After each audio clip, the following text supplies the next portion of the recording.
Kalau kamu penggemar anime dan manga dengan tema horor dan supernatural, pasti tahu Dandadan. Seri yang menggabungkan kisah romans dengan petualangan penuh aksi melawan yokai dan alien. Salah satu tokoh paling ikonik dalam serial ini adalah Turbo Granny, sosok yokai yang faktanya akan dibahas di video ini. Dengan tampilan yang menyeramkan dan kekuatan yang luar biasa, Turbo Granny menjadi salah satu antagonis yang nantinya menjadi protagonis utama yang harus dihadapi oleh Momo Ayase serta Ken Takakura atau yang sering dipanggil Okarun. Turbo Granny adalah salah satu yokai yang pertama kali muncul dalam cerita Dandadan, langsung membawa kisahnya yang dikenal sebagai Turbo Granny Arc. Nah, Turbo Granny memiliki latar belakang menarik dan sangat terkait dengan salah satu mitologi yokai Jepang. Kalau kamu ingin tahu lebih banyak tentangnya, nonton video ini sampai habis.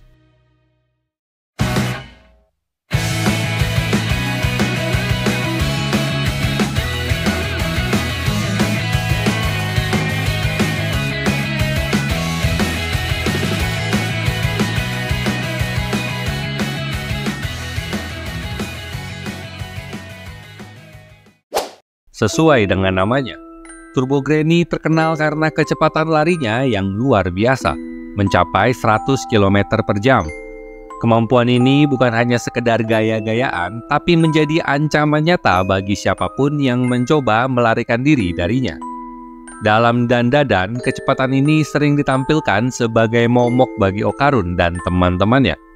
Bayangkan saja, yokai dengan penampilan nenek tua yang menyeramkan tiba-tiba muncul di belakangmu, berlari secepat mobil dengan tatapan tajam yang siap menerormu. Inilah yang membuat Turbo Granny benar-benar menakutkan dan memberikan pengalaman horor yang berbeda di serial ini. Turbo Granny bukan hanya cepat, tapi juga berbahaya karena bisa melemparkan kutukan kepada siapa saja yang berani melawannya atau mencoba kabur darinya. Jika ia berhasil menangkapmu, ia dapat menanamkan kutukan yang mempengaruhi tubuh dan pikiran korbannya. Dalam cerita Dandadan, Ken Takakura atau Okarun menjadi korban dari kutukan ini yang mengubah hidupnya secara drastis. Setelah dikutuk, ia tidak hanya kehilangan kedua buah jakarnya, tetapi juga menjadi medium bagi Turbo Granny untuk mengeluarkan kekuatan supernaturalnya. Kutukan ini memberikan unsur horor psikologis yang kuat karena korban seringkali merasa terjebak dan kehilangan kendali atas dirinya sendiri. Turbo Granny juga memiliki kemampuan untuk berubah bentuk. Dalam berbagai kesempatan, ia dapat berubah menjadi sosok yang lebih besar dan menakutkan, dengan tubuh seperti ular raksasa dan wajah yang lebih menyeramkan. Dalam cerita, perubahan bentuk ini sering digunakan untuk menekan lawan-lawannya secara psikologis. Transformasi ini membuatnya lebih sulit untuk dikalahkan karena lawan tidak pernah tahu kapan ia akan mengubah wujudnya dan menyerang dengan cara yang tak terduga. Kemampuan ini tidak hanya membuatnya semakin sulit untuk dilawan, tapi juga menunjukkan betapa tak terbatasnya kekuatan yang dimiliki Turbo Granny sebagai yokai. Kemampuan shape-shifting ini jugalah yang mengizinkannya untuk berkelana melalui kabel listrik. Salah satu kemampuan Turbo Granny yang paling mengerikan adalah kendali atas wilayah di sekitarnya. Ketika bertarung, ia dapat memanifestasikan roh-roh yang terjebak di wilayah tersebut untuk membantunya menyerang musuh-musuhnya. Dalam salah satu adegan Dandadan, Turbo Granny menciptakan penjara di dalam terowongan dengan memunculkan kepala-kepala besar di kedua ujungnya, menjebak Momo dan Okarun di dalam. Tidak hanya itu, ia juga bisa menciptakan sangkar tangan yang muncul dari dinding, mencegah mereka untuk melarikan diri. Kemampuan ini menunjukkan bahwa Turbo Granny tidak hanya mengandalkan kecepatan dan kekuatan fisik, tapi juga kecerdasan strategis untuk membuat lawannya tak berdaya.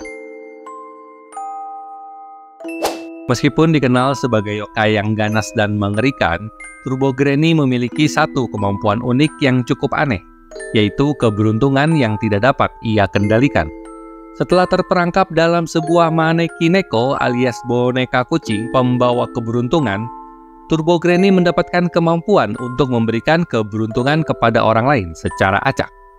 Namun, hal ini tampaknya tidak menguntungkan bagi dirinya sendiri. Dalam salah satu arc di manga, keberuntungan ini secara tak sengaja malah membantu Momo melarikan diri dari situasi yang berbahaya.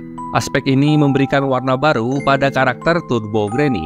Meski ia adalah antagonis, kemampuan ini menciptakan momen-momen lucu dan tidak terduga dalam cerita, seolah-olah nasib kadang tidak berpihak kepadanya, bahkan saat ia berusaha menebarkan teror. Dalam versi anime, Turbo Granny sering digambarkan dengan latar belakang warna merah yang intens. Warna merah tidak hanya digunakan untuk menambah kesan menyeramkan, tapi juga punya makna khusus dalam budaya Jepang. Merah sering diasosiasikan dengan kekuatan, keberanian, dan bahkan perlindungan terhadap roh jahat. Ironisnya, Turbo Granny yang jelas-jelas merupakan sosok yang menakutkan dan berbahaya justru dipenuhi warna merah, seolah-olah menjadi pelindung bagi dirinya sendiri. Namun, warna ini juga secara unik bertolak belakang dengan kemampuannya. Seperti yang kita tahu, lampu lalu lintas memiliki warna merah yang berarti berhenti. Namun, bagi hantu yang kekuatan utamanya berlari kecepatan 100 km per jam, ini tidak cocok dengannya. Turbo Granny di Dandadan terinspirasi dari urban legend Jepang, yang juga dikenal sebagai 100 km per jam Granny. Cerita tentang nenek tua yang bisa berlari secepat mobil sering digunakan sebagai peringatan bagi pengemudi untuk tidak melanggar batas kecepatan. Dalam versi-versi cerita yang beredar, Turbo Granny akan mengejar mobil yang melaju kencang, kadang hanya untuk menakut-nakuti, kadang untuk benar-benar menyebabkan kecelakaan. Dandadan membawa kisah ini ke level baru dengan menjadikan Turbo Granny bukan hanya mitos, tapi sosok nyata yang hidup di terowongan gelap dan memburu siapa saja yang berani menantangnya. Itu dia beberapa fakta Turbo Granny di seri Dandadan yang harus kamu tahu. Dengan segala kekuatan, latar belakang, dan keunikannya bagi Momo dan Okarun, Turbo Granny adalah sosok musuh yang tangguh dan sulit dikalahkan, membawa berbagai tantangan yang harus mereka atasi untuk bertahan hidup.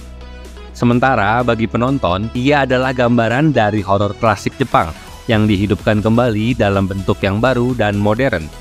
Apakah ia menjadi yokai favoritmu dalam serial Dandadan? Tulis jawabanmu di kolom komentar ya.